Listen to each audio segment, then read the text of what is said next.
우리 하나님의 뜻대로 살자 세 번 하시겠습니다. 시작. 하나님의 뜻대로 살자. 하나님의 뜻대로 살자.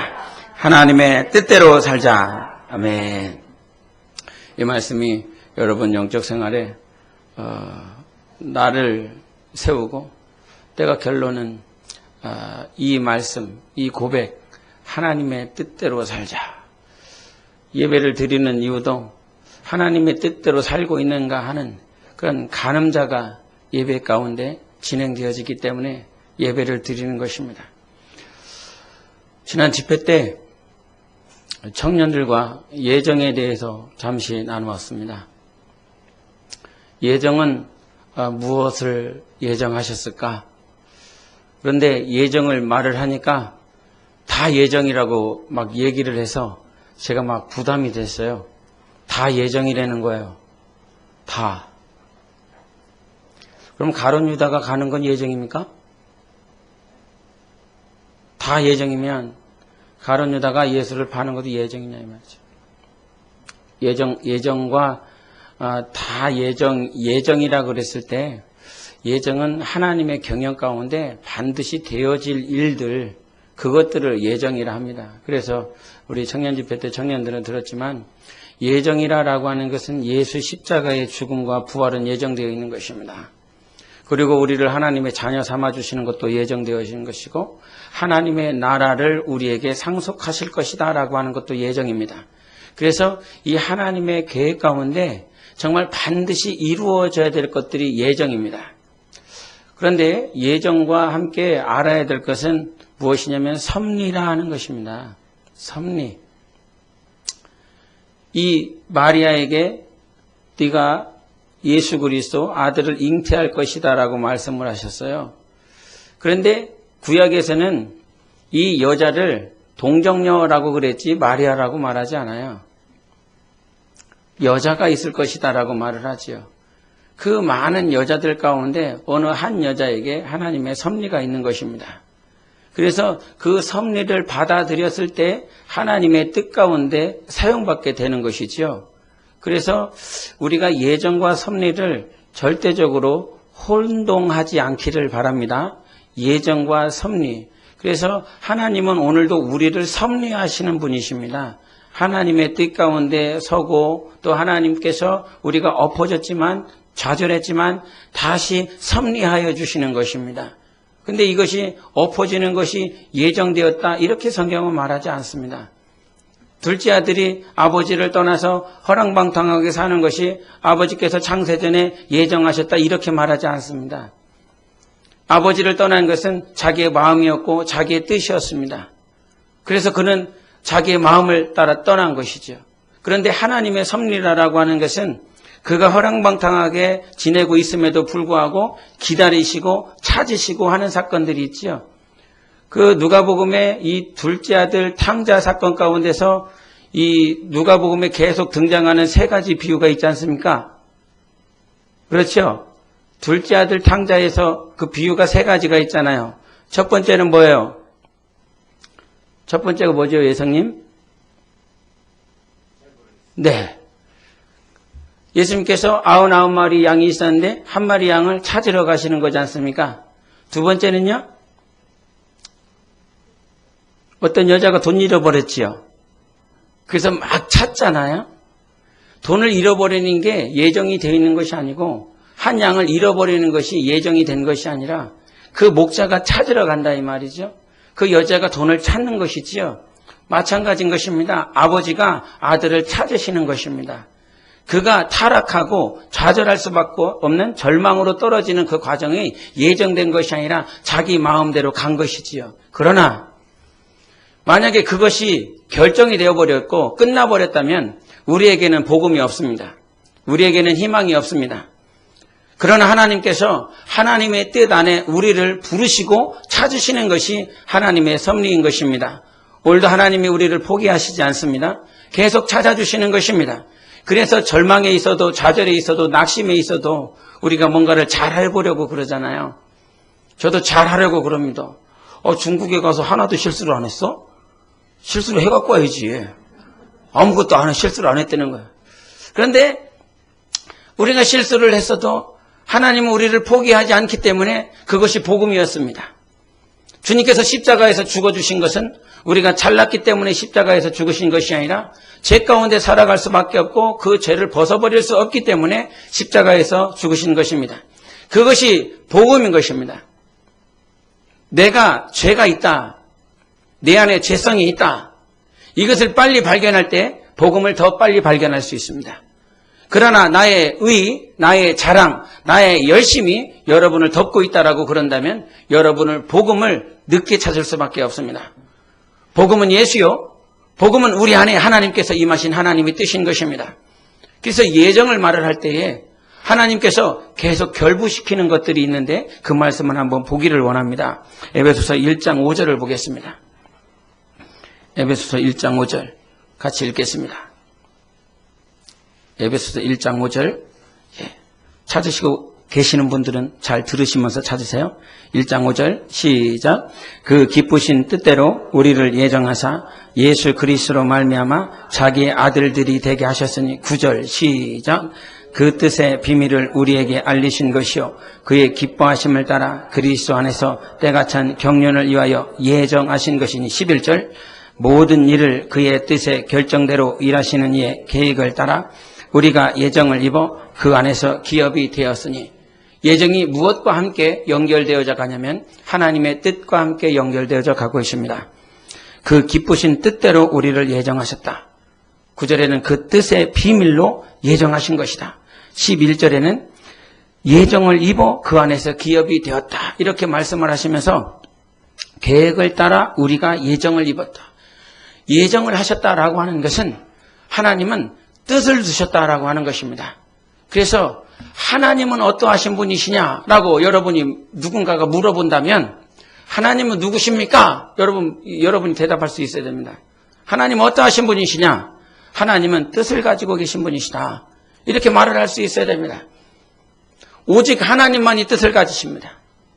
아무도 하나님의 뜻 이것을 가질 수가 없습니다. 왜? 그분은 하나님이시기 때문에 뜻을 가지고 있는 거예요. 걔가 하나님의 뜻이 자기 스스로 뜻을 가지고 있지 않습니다. 인간이 스스로 뜻을 가지고 있지 않습니다. 천사가 스스로 뜻을 가지고 있지 않습니다. 아무도. 창조주만이 하나님의 뜻을 가지고 있어요. 그분만이 뜻이 있는 거예요. 그럼 피조물은요? 피조물은 하나님의 뜻이 그 뜻이 우리에게 위임되어지는 것입니다. 하나님의 뜻이 위임되어져. 그러므로 피조물은 하나님께로부터 오는 뜻을 받을 수 있는 것입니다. 개가, 고양이가 하나님의 뜻을 받을 수 있는 것이 아닙니다, 여러분.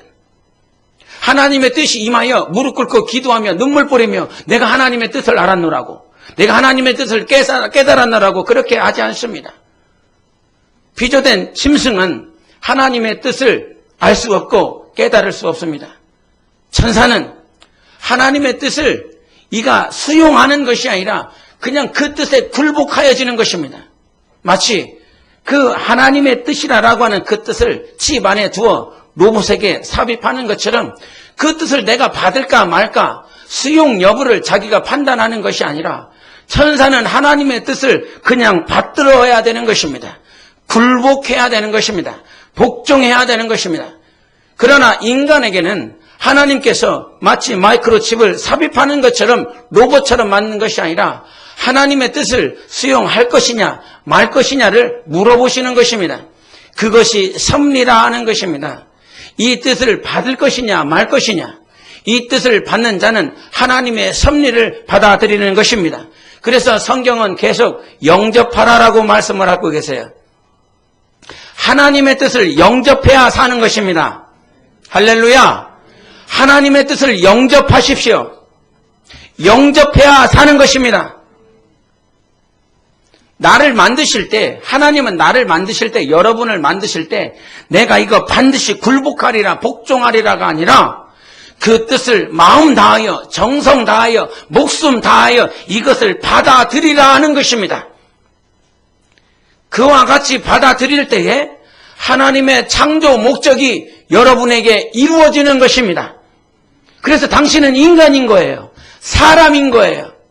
그래서 사람을 지을 때 우리는 어떤 아담에게 속해 있다라고 그럽니까? 첫째 아담에게 속했다라고 그랬어요.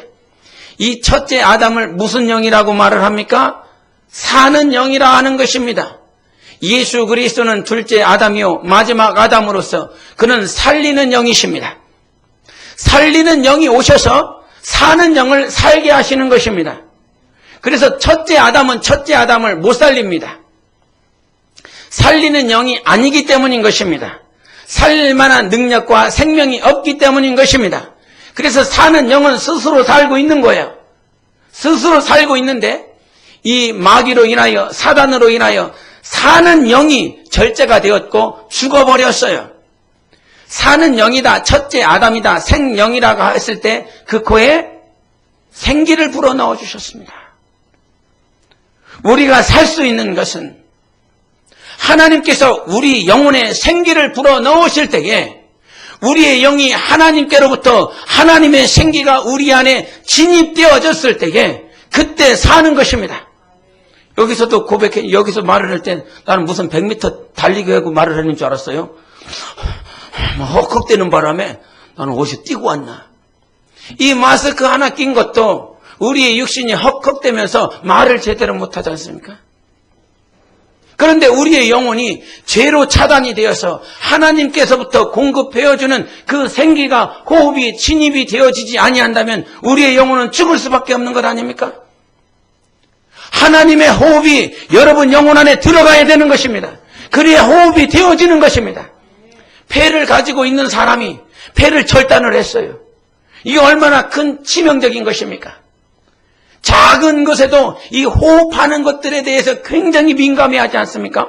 사람들이 많이 있는 곳에서는 정말 이 호흡이 이 자기에게 온전한 호흡이 들어오지 못하기 때문에 들숨과 날숨이 왔다 갔다 해야 되는데 많은 사람이 있으면 호흡에 장애를 받기 때문에 두려워 떠는 것입니다. 우리의 영혼을 한번 생각해 보십시오, 여러분. 영혼이 사는 건 하나님께로부터 오는 생기가 내 안에 진입되어지고 들어와야만 사는 것입니다. 하나님의 호흡이 들어오는 것이 무엇인지 압니까? 하나님의 뜻이 진입해야 된다는 것입니다. 하나님의 말씀이 들어와야 된다는 것입니다. 오늘도 하나님의 뜻이 안 들어오기 때문에 내 뜻 가지고 사는 거잖아요. 참 신기한 것이 무엇이냐면 예수 그리스도를 만나는 사람은 자기의 뜻을 비우기 시작합니다.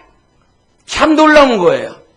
그전까지는 내가 이거 해보겠다, 이것대로 살아보겠다 계획대로 세우고 장래에 대한 그 장밋빛을 온전히 다 자기의 것으로 그려봅니다.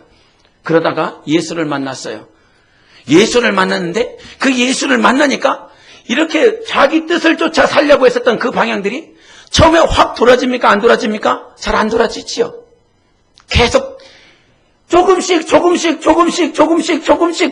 계속 돌리는 것입니다. 왜? 뜻이 진입되어지기 때문입니다. 하나님의 뜻이 내 안에 들어오기 때문인 것입니다. 그러면서 자기의 뜻을 수정하기 시작하는 거죠.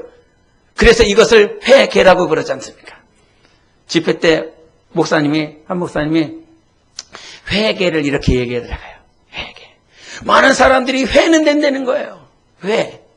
예? 정말 돌이키는 것은 잘 된다는 거예요. 그런데 개가 안 된다는 거죠. 그래서 앞에서 우리가 개가 돼야 된다. 개가 되십시다. 뒤에서 엄청 웃었어요. 개가 돼야 된다고? 예? 여러분, 회개를 이루시는 분이 내게 당신의 뜻을 계속 넣어주시는 것입니다. 그리고 내 뜻을 자꾸 빼내시는 것입니다. 이것들을 하나님께서 내 영혼의 성령으로 말미암아 성화시켜 나가시는 것이지요. 예? 강현재 집사님 여기서 간증하지만 6개월 전에 간증 비스무리해요. 예? 그러나 그의 삶이 변화되어지고 있지 않습니까? 예? 남자들이 하는 건 별로 이게 은혜가 잘 안 돼요. 말주변이 별로 없어요. 그냥 굵직굵직한 거면 이렇게 얘기해요. 근데 여성분들은 그 안에 막 세밀한 거를 막 얘기하기 때문에 막 들을 맛이 나요. 근데 남자들이 얘기하면 들을 맛이 안 나. 은혜가 잘 안 돼. 예? 그런데 남자분들이 머리로 세우신 건 이 한 번 잡은 거는 쉽게 놓지 않기 때문인 것입니다.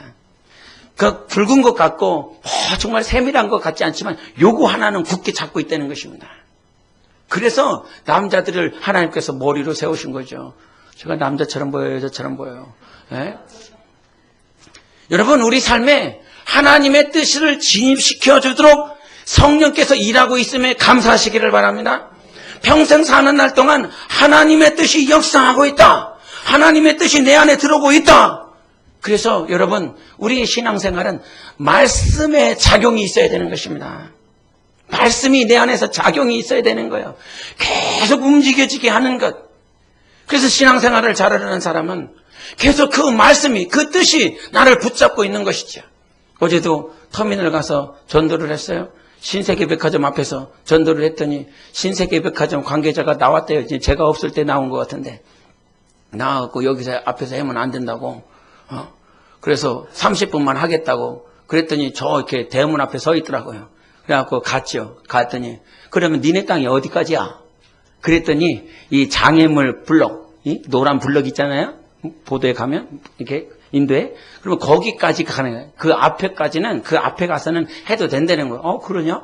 그래서 빨리 앞에다가 딱 세우고 청년들은 신세계 백화점을 대문을 이렇게 바라보고 이렇게 딱 세웠어요. 우리 청년이 쫄 줄 알았어요. 청년들이 쫄고 뭐 이렇게 외치는 거를 이렇게 막 할 줄 알았더니 그 신세계 대문 앞에다 대고 예수를 믿어야 됩니다. 신세계 사장 내려올 뻔했어요. 예? 저들의 청년의 외침 전도를 들으면서 막 눈물이 나는 거죠. 제가 주님께 딱 한마디 물어봤습니다. 주님, 기쁘십니까? 근데 막 눈물이 막 쏟아지는 거죠. 주님, 기쁘십니까? 주님이 저한테 막 뭐라고 말씀하시지 않더라고요. 기쁘다 이렇게 말하지 않더라고요. 그런데 내 마음 가운데 내가 예수를 전하는 그런 교회에 담임을 시켜준 게 너무 감사하더라고요. 복음을 전하기 위해서, 예수를 전하기 위해서 정말 우리 성도들이 작은 교회지만 이 복음을 전하는 일에 쉬지 않으려 하고 이 복음을 전하는 일에 열심을 내려 하고 정말 끝까지 하나님의 뜻대로 살고 싶은 그 마음이 이 안에 있어서 비록 나오시지 못하는 분들은 뒤에서 기도하시고 또 생각하시고 막 이렇게 하시는 모습들을 듣습니다. 네. 그런 모양들로 할 때 주님 기쁘십니까? 어떤 음성도 제게 들려지지 않았지만 내 마음 가운데서 주님이 우리를 얼마나 기뻐하시는지를 느끼겠더라고요. 정말 잠잠하고 예수 그리스도를 증거하는 일에 우리 어제 집사님 나와갖고 이게 토요일날 이렇게 잠깐 인도하면서 당신이 고급 단어를 들었다는 거예요. 아침에 목요일날 피켓 전도하는데 미친년이라고 그러셨대요. 이런 소리 못 들으면 진짜 크리스천 아니야. 이런 소리들은 한두 번 들어줘야 돼요. 그 미친에다가 앞에 육두문자들이 막 붙여야 돼요. 그 앞에 수식어들이 많이 있어야 복입니다. 이거 미친년 세 글자는 별로예요. 앞에 수식어가 굉장히 막 따라가고 미친년 이렇게 돼야 되는 거죠. 여러분, 그 소리를 들어도 내가 예수 그리스도 앞에 반응할 수 있는 건 하나님의 뜻이 우리 안에 있기 때문인 것입니다. 하나님의 뜻이 없다면 오직 내 뜻을 주장할 것이고 내 감정을 주장할 것입니다. 그러나 하나님의 뜻이 진입되어졌기 때문에 우리는 그렇게 살 수가 있는 것이죠. 여러분, 막 이렇게 저희 청년들 집회 때 마지막 질문이 19번 질문이었어요. 제가 마지막 질문을 받았는데 그 질문 내용이 그거였습니다. 목사님은 청년들이 모든 교회 생활 가운데 행사 가운데 다 참여를 하지 못하면 어떻습니까? 어떤 마음이 드십니까? 이렇게 질문을 했더라고요. 그래서 여러분들이 수요 예배 안 나오면 금요 기도 예배 안 나오면 제 마음이 어떡할 것 같아요? 할렐루야 이렇게 될 것 같아요? 어디 간 거야? 뭐하다 이렇게 될 것 같아요. 2번 당연한 거예요. 2번인 거예요. 뭐 1번일 수가 없어요. 그거는 완전히 사건 목자죠. 예? 자기의 영성이 퇴보되어지고 있고 하나님을 찾지 않고 있는데 그것을 할렐루야하고 할 수 있는 목자가 하나도 없어요. 그런데 진단해야 될 것은 정말 상한 마음, 그 화난 마음, 분노하는 마음이 네 감정이냐 아니면 주님이 주시는 감정이냐. 그게 중요한 거죠. 목사가 이것들 왜 안 나왔어? 이것이 내 감정이냐? 아니면 주님이 주시는 감정이냐? 그래서 날마다 그것을 진단하는 거죠. 저 굉장히 많이 들었습니다. 네 뜻대로 하지 말아라. 네 감정대로 하지 말아라. 네 이름대로 하지 말아라. 네 뜻대로 하지 말아라.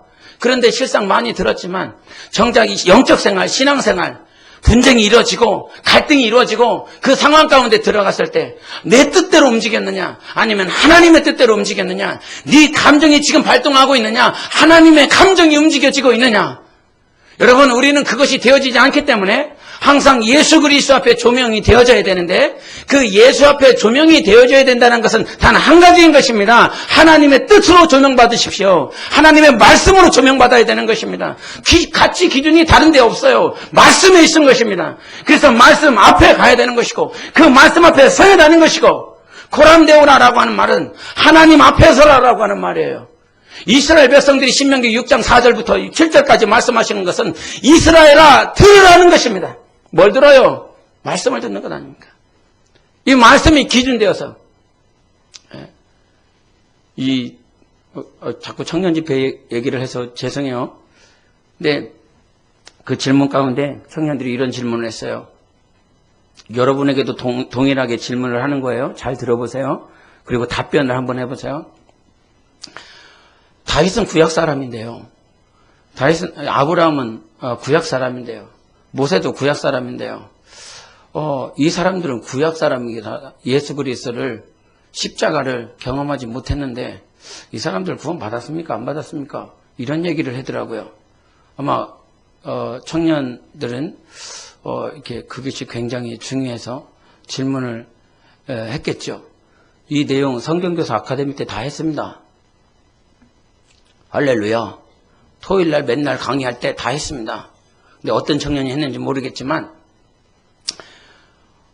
그러면서 구약 사람에 대해서 이렇게 얘기를 할 때에 마태복음 한번 11장 11절을 볼까 말까. 마태복음 11장 11절에는 침례 요한 얘기를 합니다. 침례 요한이 있는데 그 사람이 여자가 낳은 자 중에는 가장 큰 자다. 그런데 천국에서 난 지극히 작은 자보다는 작다. 대답을 안 하세요? 그러면 잘 들어야 돼요. 근데 이제 그 말씀을 가지고 구약 사람들은 신약 사람들과 다르게 예수 그리스도의 십자가 사건을 경험하지 못했기 때문에 종으로서 구원을 받았다. 이런 표현과 신약에서는 어떻게 되었냐면 자녀로서 구원을 받았다. 이런 얘기를 하게 되는 것입니다. 하게 되었어요. 자, 근데 그 말씀의 기준을 마태복음 11장 이게 공간복음에 다 나오는 말씀이에요. 구약 사람들은 뭘로 구원을 받았다고요? 종으로 구원을 받았다고. 신약 사람들은요, 자녀로 구원을 받았어요. 이거 들었어요? 들은 내용 같아요? 그때도 자진 않았죠? 네. 여러분, 여기서 제대로 알고 가야 되는 것은, 자, 여자가 낳은 자 중에서 침례 요한이 가장 크다라고 그랬어요? 그러면 침례 요한은 누구보다 큰 거예요? 아브라함보다? 당연히 크겠죠. 모세보다 큰 거죠. 다윗보다 큰 거죠. 다 큰 거예요. 그러면 침례 요한은 왜 그 구약 사람들보다 크죠? 왜 큰 거예요, 여러분? 대답을 하셔야 돼요. 네, 권사님? 크다라고 했을 때 그 크다를 제 얘기를 안 하기 위해서 제가 주석에 있는 내용들을 잠깐 가지고 왔어요. 제 얘기를 안 하려고. 그렇다고 주석이 다 맞는 건 아니에요, 여러분. 주석은 또 사람이 해석한 것이기 때문에 다 맞지는 않아요. 저는 주석을 다 맞다고 보지 않아요. 근데 주석 가운데 침례 요한은 다른 선지자들보다 더 우수하다는 뜻이 아니라 천국의 주체이신 예수와 관련해서 생각되어져야 된다. 요한과 같이 예수 앞에 서 있는 직접적인 선지자이다.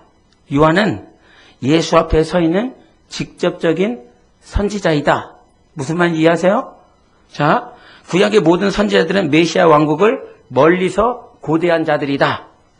침례 요한은 그리스도를 직접 만나 그를 만 백성에게 소개하였다.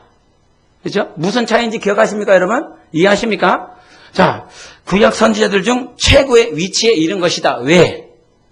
예수 그리스도를 직접 보았기 때문에. 그래서 뭐 한 거라고요? 크다라고 한 거라고요. 자, 예성이 왜 크다고 그랬죠? 그렇죠. 그 어떤 선지자들보다 침례 요한이 가장 큰 이유는 예수 그리스도를 직접 보았고 직접 예언했기 때문입니다. 보고 예언했기 때문인 것입니다. 그러나 과거 구약 선지자들은 멀리서 봤어요. 희미하게 봤어요. 이 사람들에게 증거 있어요, 없어요? 있어요. 증거 있는데 왜 없다고 그래 자꾸. 히브리서 11장에 말씀하고 있어요. 그들에게 증거가 굉장히 많아요. 삼손에게 증거가 있어요, 없어요? 하나님이 함께 하신 증거 있지요? 엘리야에게 있습니다. 아브라함에게 있습니다. 모세에게 있습니다. 다윗에게 있습니다. 증거들 다 가지고 있습니다. 모세만한 증거를 여러분이 가지고 계십니까? 뭐 홍해를 가르고 가서 만나와 메추라기를 40년 동안 먹이게 하시는 하나님, 그러한 증거 경험하셨습니까? 그런데 그들에게는 증거는 있지만 뭐가 없습니까? 약속이 없습니다. 그 약속은 누구를 말씀하십니까? 예수 그리스도를 말씀하시는 것입니다. 예수 십자가를 말씀하시는 것입니다. 그래서 침례 요한이 아브라함보다, 또 침례 요한이 모세보다, 다윗보다 큰 이유는 예수 그리스도를 봤기 때문인 것입니다. 예수 그리스도를 체험했기 때문인 것입니다. 그런데 갑자기 이 신약의 천국에서 난 자보다 지극히 작은 자보다도 이 사람은 작다라고 그랬어요. 크다라고 하는 것, 작다라고 하는 개념이 어디에서 나왔죠? 좀 전에 크다라고 하는 개념이 어디서 나왔어요, 여러분? 예수 그리스도를 직접 보고 경험한 것이지요. 이렇게 된 것이지요. 그래요, 안 그래요? 그렇지요. 그러면 이 천국에서 난 자보다 지극히 작은 자보다 작다라고 하는 개념은 또 어디서 그 기준이 제시해야 됩니까? 예수 그리스도를 얼마나 경험했느냐라고 하는 거예요. 얼마나 예수 그리스도와 직접적인 경험과 실제가 있었느냐라고 하는 거예요. 천국에서 난 자들은 십자가의 그 보혈의 공로가 계속 유효했던 것입니다. 오늘 여러분 믿으셔야 될 것은 오늘도 십자가의 공로가 우리와 함께하고 있습니다. 예수 그리스도의 보혈이 오늘도 우리에게 직접적으로 작용하고 있는 것입니다.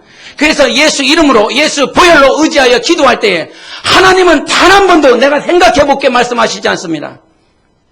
그 이름과 그 보혈을 공로를 의지하여 기도하는 모든 자들에게 하나님은 단 순간에 십자가의 그 보혈의 공로가 우리에게 작용되어지도록 만드신 것입니다. 그런데 이것을 잘못 해석하게 되면 신분으로 해석하게 된다 이 말이에요. 크고 작은 것의 기준이 예수 그리스도를 얼마나 직접적으로 경험했느냐가 큰 것과 작은 것으로 기준이 매겨지는데, 이것을 잘못 생각하게 되면 신약과 구약의 사람들을 이렇게 판가름한다 이 말이에요. 신약과 구약의 사람들은 그래, 신약에 있는 사람들은 자녀고 구약에 있는 사람들은 종인가 보다, 이렇게 이해가 되지요. 그러면 구약에 있는 사람들은 분명히 크고 작다라고 그런다면 구약 안에서도 신분의 차이가 있어야 될 것 아니겠습니까? 그런데 신분의 차이를 말하지 않는다고요. 이것을 들으면서 저 굉장히 기뻐했었거든요, 과거에. 나는 구약 사람과 다른 사람이구나. 나는 예수 그리스도 때문에 하나님 자녀가 됐구나. 그런데 신앙생활하면서 다윗과 나를 비교해 볼 때가 있습니다. 아브라함과 나를 비교해 볼 때가 있고 모세와 나를 비교해 볼 때가 있습니다. 내가 하나님의 자녀가 되었기 때문에 쟤네들과 비교해서 상대평가를 하다 보니까 내가 대단한 존재구나. 이것을 말할 수 있어서 기뻐할 수 있었지만 시간이 가면 갈수록 예수 그리스도의 전 인류를 사랑하신 그분의 사랑을 신약에서만 마치 신약에다만 다 쏟아붓는 것처럼 이 마음 가운데 이게 정말 그런 것인가 생각해 보게 될 때가 있었습니다. 그러면서 여러분 이제 우리 청년들이 이제 집회 참여한 청년들은 깨닫는지 모르겠지만 아브라함은 바라보는 신앙이었다.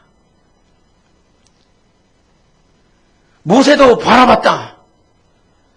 다윗에 대해서 말을 하면서 우리 마태복음을 잠깐 보시겠습니다. 마태복음 22장.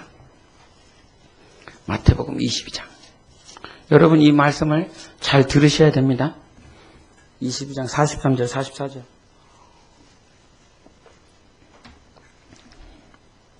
같이 읽겠습니다. 마태복음 22장 43절 44절 45절까지 읽겠습니다. 시작. 이르시되 그러면 다윗이 성령에 감동되어 어찌 그리스도를 주라 칭하여 말하되 주께서 내 주께 이르시되 내가 네 원수를 네 발 아래에 둘 때까지 내 우편에 앉아 있으라 하셨도다 하였느냐. 다윗이 그리스도를 주라 칭하였은즉 어찌 그의 자손이 되겠느냐 하시니. 아멘.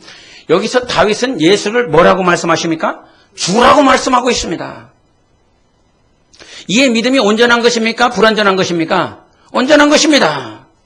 예수를 주라고 말을 했습니다. 단지 그가 가지고 있는 결격 사유 하나는 직접적으로 예수 그리스도의 십자가를 대하지 아니하였다는 것입니다. 우리는 직접적으로 대했다라고 하는 것을 그러한 측면으로 본다면 예수 그리스도의 십자가 그거 직접적으로 여러분 보셨습니까? 직접적으로 만졌습니까? 들었습니까? 아닙니다. 아브라함과 나나 다를 바가 없습니다. 모세와 내가 다를 바가 없습니다. 그런데 이 다윗은 거기서 주는 그리스도라고 말을 하고 있는 것입니다. 내 주께서 주에게 말씀하셨어요. 내 주는 뭐라고 말해요? 내 주는 내 아버지를 말씀하시는 것입니다. 하나님 아버지께서 내 주에게 예수 그리스도에게 네 원수가 네 발등상 되기까지 내가 기다리겠더라고 말씀하시는 것입니다. 그런 다윗 바라보는 믿음, 아브라함의 바라보는 믿음, 오늘도 약속이 없지만 그 증거를 가지고 있는 자들, 홍해를 가른 자들, 정말 만나와 메추라기를 먹은 자들, 전쟁 때마다 항상 이기게 하시는 그 하나님을 경험했었던 다윗이 가진 그 증거, 그 증거들이 계속 바라봤어요. 계속 바라봤어요. 누가 오실 거라고? 내 주가 오실 거라고. 그래서 아브라함은 주님을 봤습니까? 봤다라고 그럽니까? 못 봤다라고 그럽니까? 여러분, 아브라함이 주님이 이 땅에 오셔서 아브라함이 나를 봤다라고 그럽니까? 못 봤다라고 그럽니까? 나를 봤다라고 그러잖아요. 요한복음 8장.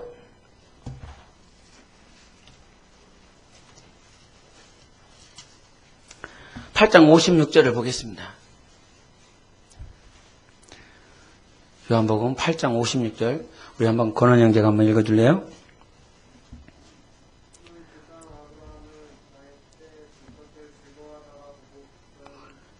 같이 한번 읽어요. 시작. 너희 조상 아브라함은 나의 때 볼 것을 즐거워하다가 보고 어떻게 봤다는 걸까요, 여러분? 눈으로 봤다는 걸까요? 믿음으로 바라본 것입니다. 믿음으로 주님을 본 것입니다. 믿음으로 하나님을 본 것입니다. 여러분, 아브라함이 신약 사람은 자녀고 구약 사람은 백성이다라고 그런다면 아브라함을 뭐 하려고 믿음의 조상이라고 그럽니까? 자녀의 믿음과 백성의 믿음이 다르지 않겠습니까? 아브라함은 믿음의 조상인 것입니다. 우리가 바라봐야 될 그 믿음의 기준은 아브라함의 믿음인 것입니다. 그분을 봤다는 것이죠. 그리스도를 보고 즐거워했다는 것이지요. 그래서 아브라함의 믿음을 의로 여기지 않습니까? 기준으로 여기지 않습니까? 옳다고 여기지 않습니까?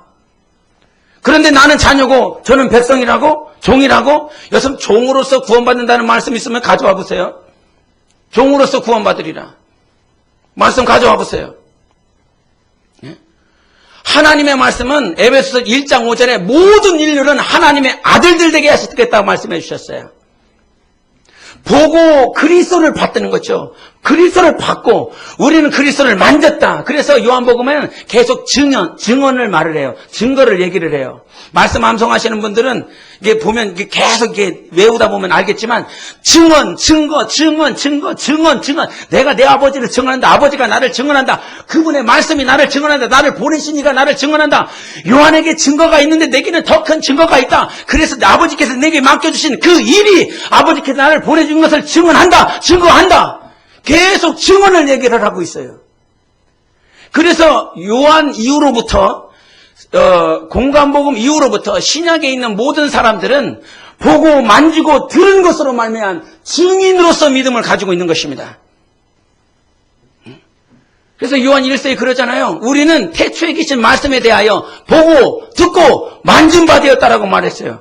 여러분, 우리의 믿음이 진짜인 것입니다. 실상인 것입니다. 보고 듣고 만졌습니다, 여러분. 그래서 주님은 우리에게 보고 만지고 들은 이런 인생인데도 불구하고 자녀와 종을 구분하는 구원을 다시 한번 생각해 본다는 거죠. 그 구약에 있는 모든 백성들도 예수 그리스도가 그들의 믿음을 확증하여 주시는 것입니다. 예수께서 십자가에 못 박히실 때에 어떤 말씀을 하시는 것이냐면 다 이루었다 말씀하시는 것입니다. 구약에 있는 모든 백성들의 믿음을 온전케 하시는 것이에요. 신약에 있는 자녀들의 그 믿음을 온전케 하시는 것입니다. 백성이라고 그랬더니 이 백성을 자꾸 종이라고 얘기를 해요. 그래서 찬양할 때 하나님의 백성 그러면 마치 종된 것처럼 그렇게 찬양을 부를 때가 한때가 있었어요. 백성이라고 하는 그 말을 이 영어로는 뭐라고 그래요? 백성을 뭐라고 그러죠, 여러분? people이라고 그래요. people은 뭐예요? 하나님의 사람들이라는 거예요. 하나님께 속한 자들이라는 것입니다. 그런데 백성의 개념을 잘못 이해하다 보니까 자꾸 종으로 얘기하죠. 종은 슬레이브인 것입니다. 노예인 거예요. 요한복음 8장에 종은 영원히 집에 거하지 못하되 그랬죠. 누구만 거예요? 아들은 영원히 거하나니. 아들이 너희를 자유롭게 하면 너희가 참으로 자유롭게 되리라 말씀해 주셨어요. 아들이 우리를 자유케 하신 것입니다. 종이었었던 노예, 그때 종이었다라고 말을 했을 때 계속 뭐라고 얘기해요? 유대인들은 우리는 종되어본 적이 없다. 우리는 아브라함의 자손이다 그랬지요. 그랬더니 주님은 뭐라고 말씀하십니까? 맞아, 너희들은 아브라함의 자손인데 너희들이 정말 아브라함의 자손이면 아브라함이 행한 일들을 할 것인데 왜 나를 죽이려 하느냐? 니들 아비는 누구라고 그래요? 아브라함이 아니라 마귀라고 그러죠. 마귀의 종이라고 그러는 것이지요. 그래서 종은 영원히 집에 거하지 못하는 거예요. 아들은 영원히 집에 거하는데 그 아들이신 하나님께서 종되었던 마귀 안에 있었던 종되었던 우리를 영원히 해방시켜 주신 것입니다. 그래서 우리를 하나님의 자녀가 되게 하신 것이에요. 여러분, 나는 자녀인 것입니다. 그래서 그 자녀에게는 그 자녀들에게 이제 내가 너를 영원히 종이라 하지 않겠다라고 말씀하셨지요. 종이 아니고 뭐라고 그래요? 친구라고 그래요. 그런 친구들에 대해서 친구들, 왜 니들이 친구지? 아버지께서 내게 하신 모든 말씀들을 내가 허심탄회하게 다 가르쳐 주겠다는 것입니다. 당신의 뜻을 우리에게 가르쳐 주시겠다는 것입니다. 여러분, 종은 아버지의 뜻을 알 수 없습니다. 그러나 하나님의 자녀는 오늘도 아버지의 뜻이 우리 안에 임하는 것입니다. 하나님의 뜻이 계속 임하는 것입니다. 성령의 사람들은 오늘도 성령께서 우리 안에 오셔서 예수께서 하신 말씀을 가르쳐 주시고 생각나게 하시는 분이 성령 하나님이신 것입니다. 그래서 성령의 역사는 아버지의 뜻, 아버지의 말씀이 우리 안에서 역사하도록 인자하신 것입니다. 여러분, 싸우십시오. 내 뜻대로 살 것이냐? 하나님의 뜻대로 살 것이냐? 죄인은 언제 죄인이 되었습니까? 하나님의 뜻을 받지 못하는 그 순간이 죄인이었습니다. 선악과를 먹지 말라고 했었던 그 하나님의 말씀에, 그 뜻 앞에 하나님의 말씀이 더 이상 들어오지 않았습니다. 하나님의 말씀이 첫째 아담에게서는 성령으로 역사하지 않습니다. 그런데 자녀된 우리에게는 내가 뭐 한 게 있다고, 내가 무슨 공로가 있다고, 오직 십자가에서 흘리신 예수 그리스도의 보혈 때문에 값없이 아무런 대가 없이 하나님의 뜻을 가르쳐주고 있습니다, 여러분. 하나님의 뜻을, 여러분 어떤 비밀번호, 금고에 있는 비밀번호 알고 싶을 때가 얼마나 많이 있어요. 예? 가끔 우리 조혜성이 탭을 하거든요. 그 탭을 하면 뭘 걸어놔요? 비밀을 걸어놔요. 패턴을 딱 걸어놔요. 이렇게인가, 이렇게인가. 예? 사랑하는 사람의 그 안에 있는 그 깊은 뜻을 알고 싶어서 정말 우리가 헤아리고 막 많은 눈물을 흘릴 때가 있는데, 그렇게 되지 않고 막 비밀을 어떻게 하니, 몇 번이지? 패턴이 어떻게 되지? 그게 아니라 하나님은 오늘도 값없이 하나님의 뜻을 우리에게 가르쳐주고 계십니다. 그래서 성령이 임하여 주신 것입니다, 여러분. 그래서 그리스도인이라고 그런다면 하나님의 뜻대로 사는 자가 그리스도인이다. 그런데 우리는 그렇게 될 수 없고 그렇게 살지 못하는 연약함들이 있습니다. 그래서 여러분 철저히 회개해야 됩니다. 철저히 뉘우쳐야 됩니다. 내가 내 뜻대로 살았습니다, 주님. 하나님의 뜻대로 살게 도와주셔서 하나님의 뜻이 먼저 내 안에 임할 수 있도록 도와주시옵소서. 하나님께서 왕을 세울 때요, 가장 가치 있게 본 기준이 무엇입니까? 신명기 17장에 보면 왕을 세울 때 5가지 기준이 있어요. 5가지. 첫 번째는 기준이 뭐냐면 하나님께서 택한 사람을 세우라고 그래요. 하나님. 여러분은 누가 택한 사람입니까? 하나님이 택한 사람들입니다. 왕같은 제사장이라고 말씀해 주셨습니다. 내가 아무리 허접해 보여도 하나님이 나를 택하여 주신 것입니다. 그리고 두 번째 조건이 뭐냐면 이스라엘 민족 가운데서 왕을 택하라고 그럽니다. 선민에 대해서 말씀하고 있어요. 그리고 세 번째가 뭐냐면 아내를 많이 두지 마라. 병마를 많이 두지 말라. 은금을 많이 두지 말라. 이 말은 네 스스로 하나님이 될 수 있는 모든 조건들을 다 처단하는 것입니다. 은금이 나를 지켜주지 않습니다. 아내가 나를 지켜주지 않습니다. 많은 병마가 여러분을 지켜주지 않습니다. 진짜 왕이라고 그런다면 왕으로서 나의 삶은 오직 하나님이 지켜주시는 것입니다. 그런 왕을 하나님께서 부르시고 난 다음에 신명기 17장 18절 19절 20절에 보면 너희는 왕으로서 반드시 해야 될 것이 있으니 그 율법서 하나님의 말씀을 다 율법을 사본을 만들어 난 다음에 그것을 항상 네 머리맡에 두고 읽으라고 말씀해 주셨습니다. 그리고 그 말씀을 읽고 이 말씀이 전해준 그대로 이 말씀대로 순종하라 말씀해 주신 것이죠. 그게 누구냐면 왕인 거예요, 여러분. 왕은 다른 데서 찾는 것이 아닙니다. 하나님만이 뜻을 가지고 있습니다. 그 뜻을 누구에게 전해주냐면 왕에게 주는 것입니다. 말씀을 주는 것입니다. 왕 같은 제사장으로 살 자들에게 하나님의 뜻을 가르쳐 주는 것입니다. 그러므로 왕은 하나님의 말씀을 가지고 그 말씀을 순종하는 것입니다. 그런데 사울 왕이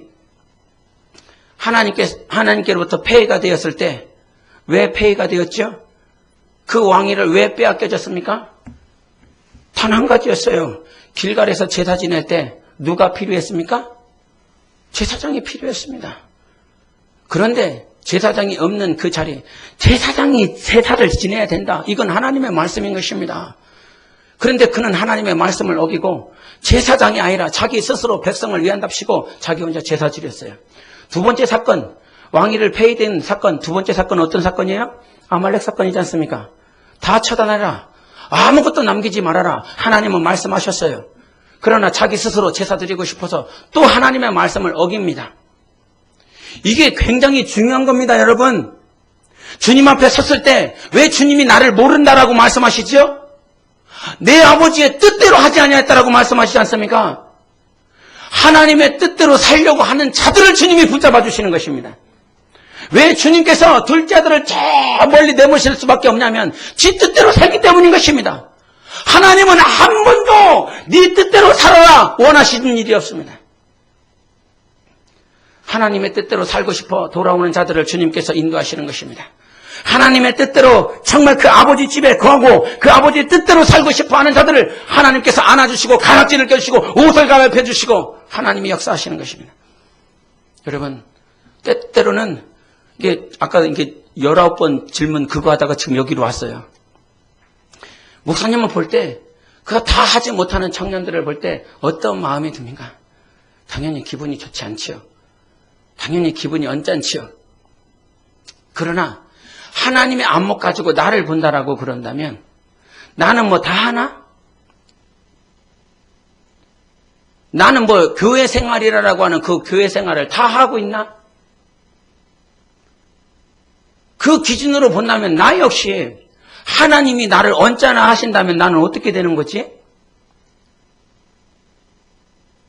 주님이 나를 언짢아 하게 분노하신다라고 그런다면 우리는 아무도 설 자가 없습니다. 하나님이 여러분에게 분노하신다면 세상 사람도 목숨을 처단시키기 위해서 분노한다면 굉장히 두려운 존재가 되는 것입니다. 그런데 만왕의 왕이시오 만유의 주시오 만물을 창조하신 하나님께서 분노하신다라고 그런다면 그 하나님의 분노 앞에 서 있을 때가 과연 누구입니까? 사단도 그의 권세가 충만하지만 하나님의 분노하심 앞에 저 영원한 지옥 불못에서 나올 수가 없는 존재가 되어버리는 것 아닙니까? 하나님이 나를 분노하신다면 우리는 설 수가 없습니다. 그런 하나님의 안목이 내 안에서 연약하여 넘어지고, 근데 그 마음까지는요, 정말 넘어지고 아파하니까 잘하고 싶은데, 정말 연약해서 아파하는 영혼들이 진짜 있습니다. 이거 하고 싶은데, 정말 더 감사함으로 하나님을 섬기고, 하나님을 더 기쁘시게 하고 섬기고 싶은데, 이 체질된 이 틀을 벗어나는 것이 굉장히 힘들어하는 그런 모습들이 분명히 있습니다. 안타깝고, 지난주에 저희 예반이하고 이런저런 얘기를 막 하면서 검정고시를 보내고 한 6개월 정도의 시간들을 보냈어요. 근데 그 6개월의 시간 동안 우리 예반이의 체질이 영적인 모양보다는 육적인 모양들이 6개월이니까요. 계속 그렇게 되어져 있는. 그런 것을 보면서 그 6개월에 저희 예반이가 그 송구 영신 예배할 때 앞에서 막 하나님께 편지를 쓴 내용이 있었는데 그 편지를 쓰면서 막 지가 막 울었어요. 이걸 읽으면서 하나님, 내가 하나님께 시간 낭비하고 있다라고 하는 거 죄송해요 하면서 지가 막 느낌이 막 꺽꺽 됐어요. 지가 막 눈물 펑펑 쏟아가면서 눈물을 뿌렸거든요. 자기가 아는 거죠.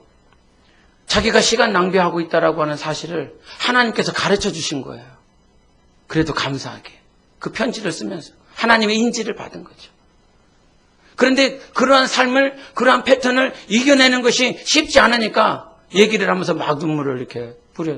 그것 때문에 눈물을 뿌렸는지 아니면 목사가 자꾸 뭐라고 다닥다닥거려서 울었는지 모르겠지만 그냥 제 느낌인 거니까 궁금하면 물어보세요. 예배 끝나고. 그런데 그렇게 막 이렇게 눈물을 뿌리는 거 봤어요. 아마 그 모습이 저마다 다른 모양일 수 있겠지만 정말 주님을 더 사랑하고 싶은데, 주님을 더 기쁘게 섬기고 싶은데 어느 순간 이 삶이, 이 울타리가 나를 가둬놔서 정말 살고 싶지만 벗어나지 못하는, 이 틀을 깨지 못하는 자기 모양 때문에 갈등하고 힘들어하는 모양들이 아마 다 있을 것 같다는 생각이 제게 드는 거지요. 이 틀을 깨게 하실 수 있는 분, 이 사망의 법에서 우리를 영원히 해방시키고 건져주실 수 있는 분은 생명의 성령의 법밖에는 없는 것입니다. 주님, 나를 좀 꺼내주세요. 생명의 법이, 하나님의 뜻이, 하나님의 말씀이 이 내 처져 있는 이 울타리에서 나를 꺼내주셔서 주님을 온전히 바라보고 하나님을 기쁘시게 하는 삶을 살고 싶습니다. 주님 말씀으로 나를 꺼내 주시옵소서. 여러분, 여러분의 영혼을 하나님만이 꺼내실 수 있습니다. 내가 사랑하는 자식이지만요, 꺼내줄 수가 없어요. 내가 해줄 수 있는 게 아니에요. 기도하죠. 그러나 하나님의 섭리가 있을 때 내가 반응하는 것이 아니라, 기도하는 사람이 반응하는 것이 아니라 그 하나님의 섭리를 받고 있는 사람이 반응해야 될 것 아닙니까? 그 쥐업 열매를 먹으면서도 하나님의 섭리가 있어서 돌아가야지. 하나님의 섭리가 계속 작용하는데도 불구하고 자기 스스로 하나님의 섭리에 반응하지 않냐면 아무리 그 둘째 아들을 위해서 기도한다라고 할지라도 이 사람이 반응할 수 있는 것이 아닙니다. 내 남편을 사랑하여 기도하지만 그 남편을 향하여 섭리하시는 하나님께서 반응하실 때, 그 섭리하실 때 그 남편이 반응을 해야 그가 살 수 있는 것처럼, 여러분, 하나님의 뜻이 여러분에게 여러분의 문을 열고 여러분의 영혼을 문을 열고 들어가고자 할 때 그 문을 좀 열어보시지 않겠습니까? 이 문을 열고 하나님의 뜻이 내 안에 들어와서 먹고 마시는 역사를 환영해보고 싶지 않겠습니까? 하나님의 뜻이 진입하였을 때 왜 갈등이 없겠습니까? 왜 정말 이렇게 해야 되나 저렇게 해야 되나 왜 갈등이 없겠습니까? 그러나 오늘 그 갈등이 있다라고 하는 것은 주님이 내게 섭리하신다는 것입니다.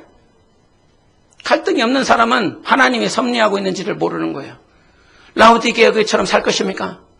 오늘 그 문을 열어서, 내 문을 오늘도 노크하고 계시는 그 하나님의 문을 열어서 주님이 내 안에 오셔서 주인 되게 하십시오. 그분이 왕이십니다.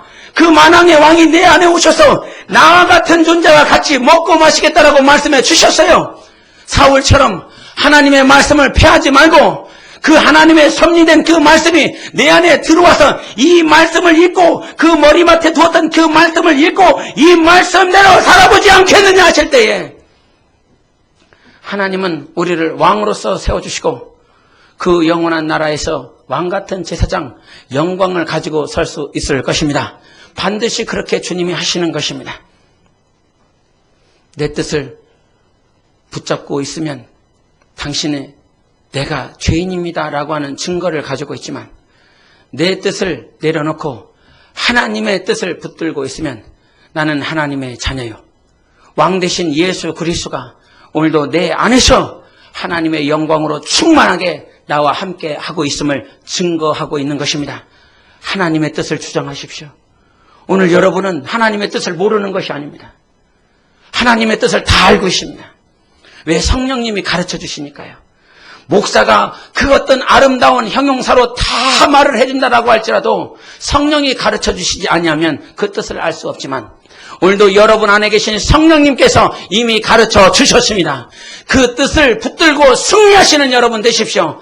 나 영혼아 하나님의 말씀대로 승리하자. 3번 시작. 나 영혼아 하나님의 말씀대로 승리하자. 나 영혼아 하나님의 말씀대로 승리하자. 나 영혼아 하나님의 말씀대로 승리하자. 그러한 뜻이 여러분 안에서 이루어지시기를 예수 이름으로 축원합니다. 기도하시겠습니다. 주님이 이 땅에 오셔서 천국이 임했다라고 그랬습니다. 하나님의 영광, 하나님의 뜻이 임하는 것입니다. 주님, 나는 이제 비록 거친 광야에 있다 할지라도 그 광야에서 내 감정, 내 이론, 내 뜻을 붙들고 살지 않겠습니다. 광야 들어가고 싶지 않아서 그 광야에 들어가고 싶지 않아서 얼마나 발악을 하고 있는지 그러나 그 광야는 주님이 나를 인도하는 것입니다. 그 광야는 주님이 나와 함께하는 자리인 것입니다. 여러분에게 오늘도 하나님의 뜻이 임하는 것은 그 광야에서 주님을 바라보고 주님을 닮아낼 수 있도록 하시고자 하신 하나님의 섭리인 것입니다. 주님, 나에게 하나님의 섭리가 있게 하시니 감사합니다. 이 작은 교회 머리에 그 감독자로 부족한 종을 세워주셔서 길거리에 나가 복음을 증거할 수 있는 형제 자매들을 붙여주시고 두렵고 떨릴 수 있으나 오직 하나님의 뜻 앞에 무릎 꿇고 복음을 외치는 그 교회에 탄임할 수 있도록 은혜를 주셔서 감사합니다. 이것이 내게 하나님의 섭리로 다가온 것입니다. 여러분에게도 하나님의 축복이 섭리로 임하고 있는 것입니다. 여러분에게 하나님의 섭리가 임하고 있습니다. 하나님의 뜻이 임하고 있습니다. 그것이 축복인 것입니다. 거친 광야에서도 예수를 보게 도와주시옵소서. 그 광야에서도 하나님의 뜻을 붙들고 승리할 수 있도록 우리 함께 예수 외치고 기도하시겠습니다.